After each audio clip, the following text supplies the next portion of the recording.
काफ़ी लंबे टाइम से हम इस टॉपिक को क्लासरूम में लगातार डिस्कस करते आ रहे थे R-37 मिसाइल को। और हम लोगों ने क्लास में कई बार डिस्कस किया हुआ इस टॉपिक को। और अभी रिसेंटली इंडिया और जो रशिया से ये जो इंडिया और रशिया के बीच में जो रिसेंट एग्रीमेंट हुआ, और उस रिसेंट एग्रीमेंट के अकॉर्डिंगली रशिया इंडिया को R-37 मिसाइल देने के लिए एग्री कर गया। हम सब लोगों ने क्लासरूम के अंदर कई बार डिस्कस किया है कि मिसाइल्स की कैटेगरी होती है जिसे BVR मिसाइल कहते हैं, बियॉन्ड विजुअल रेंज। अब बियॉन्ड विजुअल रेंज के अंदर कोई भी जो एयरक्राफ्ट है, अगर वो बहुत अच्छी कैटेगरी की BVR मिसाइल को कैरी कर रहा है या मिसाइल को फायर करने की एबिलिटी रखता है, तो आपके फाइटर जेट की क्वालिटी मैटर नहीं करती। हो सकता है कि आपका फाइटर जेट पुराना हो, बट पॉइंट ये कि आपका मिसाइल, आपका जो रॉकेट है, आपका जो फाइटर जेट है, अपनी टेरिटरी के अंदर रह के यहाँ से जो मिसाइल फायर कर रहा है वो 300 से 400 किलोमीटर दूर अगर किसी एयरक्राफ्ट को हिट कर रही है, इसका मतलब ये है कि एक सेंस में हम पाकिस्तान के किसी जहाज़ को या किसी दूसरी कंट्री के जहाज़ को हम उड़ने ही नहीं दे रहे। 300 से 400 किलोमीटर की रेंज है। पाकिस्तान को हमारे से एडवांटेज क्या था कि पाकिस्तान कुछ चाइनीज़ मिसाइल यूज़ कर रहा था जिनकी रेंज 200-250 किलोमीटर थी। हमारी मिसाइलों की रेंज इतनी ज़्यादा नहीं थी। हमारे पास जो मिसाइल थी वो हम लोगों ने फ्रांस से जो है इंपोर्ट की थी, उनकी रेंज 200 से 250 किलोमीटर के आसपास थी। ये जो मिसाइल है R-37, अब ये BVR मिसाइल है, फाइटर जेट के साथ लगी हुई मिसाइल, जो 300 से 400 किलोमीटर के एरिया को हिट कर सकती है। और इस मिसाइल की खासियत क्या है कि इस मिसाइल की स्पीड जो है वो हाइपरसोनिक है, यानी कि सुपरसोनिक स्पीड से ज़्यादा, माक 5 माक 6 की स्पीड से उड़ने वाली ये जो मिसाइल हैं। अगर पाकिस्तान, इस मिसाइल का जो सबसे बड़ा फीचर ये है कि ये अवाक सिस्टम को डिस्ट्रॉय कर सकती है। अवाक सिस्टम एक ऐसे तरह के जो एयरक्राफ्ट होते हैं जिनके ऊपर, एयरक्राफ्ट के ऊपर एक खास किस्म का रडार लगा होता है, और वो एयरक्राफ्ट अपनी टेरिटरी में उड़ते हुए, एक बार हम बता देते हैं कि कैसा है।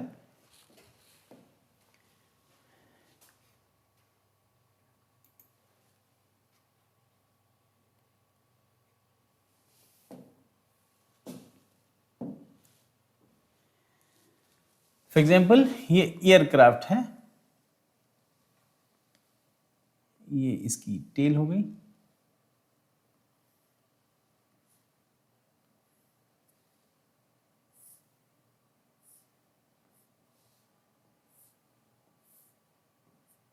ये थोड़ा सा गड़बड़ है।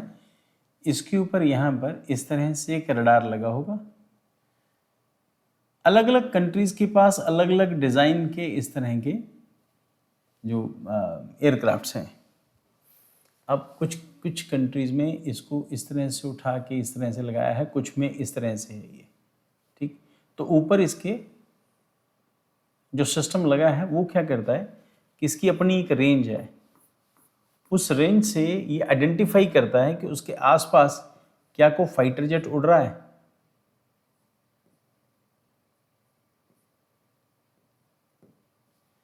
अगर कोई फाइटर जेट उड़ रहा है तो इसको आइडेंटिफाई करके वो नीचे सिग्नल दे देता है कि इस एरिया में इतने एयरक्राफ्ट उड़ रहे हैं, ये एनिमी एयरक्राफ्ट्स हैं और ये हमारे अपने एयरक्राफ्ट्स हैं। उसके बाद नीचे जो फोर्सेस हैं उनका काम होता है उस जहाज़ को न्यूट्रलाइज करना, उसको हिट करना, नीचे से मिसाइल करें या कुछ भी करें। उसके लिए कई सारी मिसाइल्स हैं, हीट सीकिंग मिसाइल्स हैं, और उसके अलावा फिर बेसिकली हीट सीकिंग मिसाइल्स होती हैं, और मिसाइल्स उस जहाज़ का पीछा करती हैं और उसको हिट कर देती हैं। अब हम बात कर रहे हैं R-37 मिसाइल की।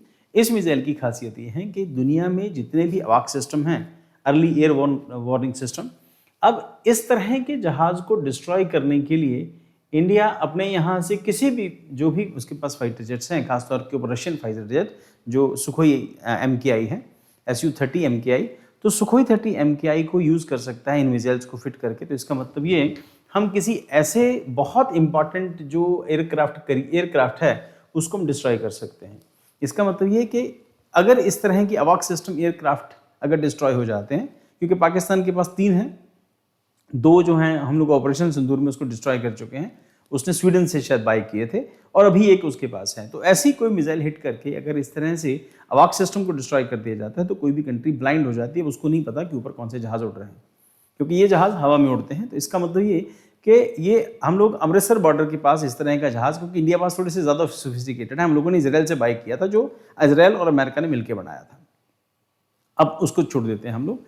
अब आते हैं कि अगर पाकिस्तान ऐसा कोई एयरक्राफ्ट जो उसके पास है तो उसको हम डिस्ट्रॉय कर सकते हैं। पॉइंट ये कि अदर एयरक्राफ्ट जो दूसरे एयरक्राफ्ट भी हैं, जैसे पाकिस्तान के पास अमेरिका के मिग 16 है, नहीं Pakistan sorry not MiG, that is Sukhoi F-16, हाँ F-16 है पाकिस्तान के पास। तो अगर अमेरिका के दी हुए F-16 पाकिस्तान हवा में उड़ाता भी है तो 300-400 किलोमीटर की रेंज में, क्योंकि ये जो जितने जो पाकिस्तान के पास एयरक्राफ्ट हैं ये सब सबसोनिक या सुपरसोनिक स्पीड के फाइटर जेट्स हैं।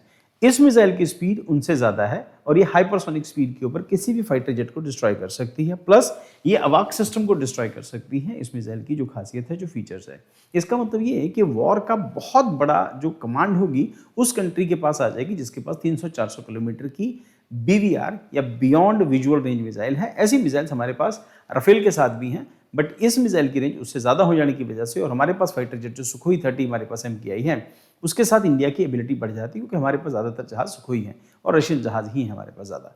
तो ये आ जाने से हमारे पास रेंज ज़्यादा बढ़ जाती है। इसका मतलब ये कि पाकिस्तान के लिए थ्रेट ज़्यादा होगा, इंडिया डेटरेंस के तौर पर इस मिसाइल को यूज़ कर सकता है, तो उसके डर से पाकिस्तान जहाज ही नहीं उड़ाएगा। यही कंडीशन हम रशिया के साथ भी अप्लाई करते हैं। रशिया भी उसके साथ, चाइना के साथ, सॉरी नॉट रशिया, चाइना के साथ भी हम यही कंडीशन अप्लाई करते हैं। तो चाइना को भी पता है कि इंडिया की एबिलिटी क्या है। जो चाइना ने मिसाइल बनाई थी उसने पाकिस्तान को दी थी, इत्तेफाक से वो मिसाइल्स फायर नहीं हुई और हमारे खेतों में आके, इंडिया के खेतों में आके गिरी। फिर उसके बाद इंडियन साइंटिस्ट ने उसकी रिवर्स इंजीनियरिंग की तो टेक्नोलॉजी का पता चल गया कि जो चाइना है वो कौन सी टेक्नोलॉजी यूज़ कर रहा है। ये टेक्नोलॉजी थोड़ी सी ज़्यादा एडवांस है, क्योंकि इसमें स्पीड जो है हाइपरसोनिक है और रेंज जो है वो 300-400 किलोमीटर, BVR रेंज जो है 300 से 400 किलोमीटर है, बियॉन्ड विजुअल रेंज। इसका मतलब लुधियाना में रह के आप लाहौर या उसके बियॉन्ड जाके 400 किलोमीटर तक लाहौर, क्योंकि लाहौर ज़्यादा दूर नहीं है लुधियाना से, हो सकता है अमृतसर से आप पाकिस्तान के इंटीरियर एरियाज में, पेशावर से कराची तक उन एरियाज को मार कर सकते हैं। तो बूस्ट है इंडिया के लिए combat capability. Russia has approved the export of R-37 missiles in India, strengthening it's beyond visual range strike potential है। R-37 मिसाइल टाइप क्या है? लॉन्ग रेंज है, एयर टू एयर मिसाइल है, एयर टू एयर हिट करेगी। Developer Russia है, NATO है, designated AA-13X है, NATO इसको नाम देता है। प्राइमरी रोल क्या है? Design to neutralize enemy fighter aircraft and unmanned aerial system. जो अनमैन्ड एरियल सिस्टम है आजकल के जो ड्रोन्स हैं उनके लिए भी बनाया गया है, और अगर साइज बड़ा होगा तो हिट कर सकती है। देन उसके बाद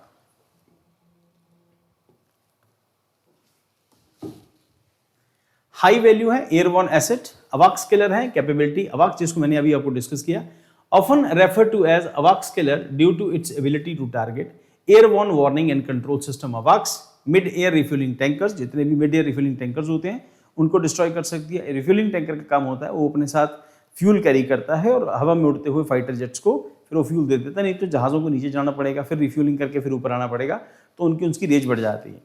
then electronic warfare jamming aircrafts के लिए भी ये काम करेगी। तो उसके साथ these platforms are critical force multipliers making the missile strategically significant. Compatibility with India, likely integration with Sukhoi 30M के साथ, MKI के साथ इसको इंटीग्रेट किया जा सकता है। रीजन क्या है? ऑलरेडी ऑपरेशन है Su-30SM जो रशिया यूज करता है, या बाकी जगहों पर जो SM यूज होता है मॉडल, हमारे पास MKI है। Then both platform share similar architecture.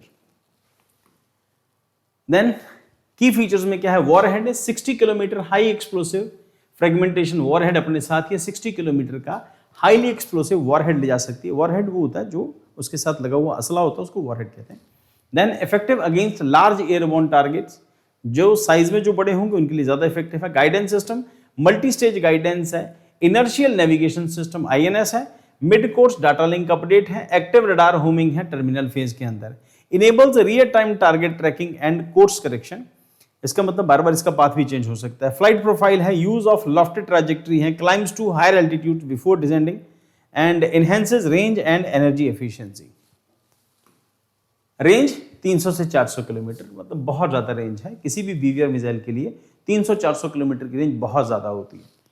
Among the longest range air to air missiles globally, दुनिया की सबसे लंबी रेंज की एयरबॉर्न जो एयर टू एयर मिसाइल है यही है BVR missile. Up to speed hypersonic range Mach 6 तक जाती है, capable of intercepting high speed targets.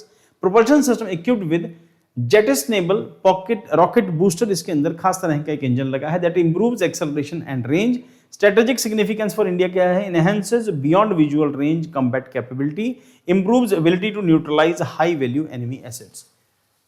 Pakistan के पास हमसे ज़्यादा बेटर मिसाइल्स थी ऑपरेशन सिंदूर से पहले, जो उसने चाइना से इंपोर्ट की हुई थी। अब हमारे पास 300 से 400 किलोमीटर रेंज की मिसाइल आ जाने से हमारी जो एबिलिटी है वो कंपैरेटिवली बढ़ गई है, और अब अवाक्स उड़ाते टाइम पाकिस्तान जो है वो सोचेगा, क्योंकि इसकी रेंज जो है बहुत ज़्यादा है। देन ऑपरेशनल क्या है? Extends engagement envelope in IAF fighters, provides first strike advantage in air combat, geopolitical, deepens India-Russia defense cooperation, strengthen deterrence in constant airspaces.